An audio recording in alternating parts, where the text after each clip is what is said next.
وقت منقلكم انه المجرمين رح يجي يوم وتحاسبوا، وعنا يقين بانه العداله رح تاخذ مجراها بسوريا، ما بنكون عم نحكي عن فراغ. طبعا وحدات الامن الداخلي اليوم القت القبض على 3 من المجرمين اللي ارتكبوا جرائم حرب بحق السوريين خلال السنوات الماضيه، بدايه من العميد آمر الحسن. هذا العميد اللي كان مسؤول العمليات ومسؤول قمع المظاهرات السلمية بمدينة اللاذقية، وكان أحد قياديي جيش بشار الأسد الساقط بمعركة الحفة عام 2012.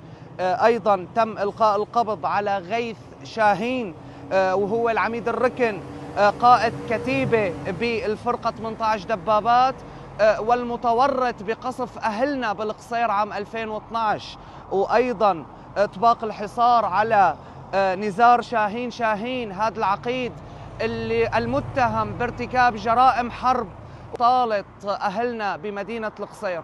طبعا الأمن الداخلي ألقى القبض على المجرمين خلال عملية أمنية تمت اليوم بريف جبلة، وتحديدا بقرية بعبدة.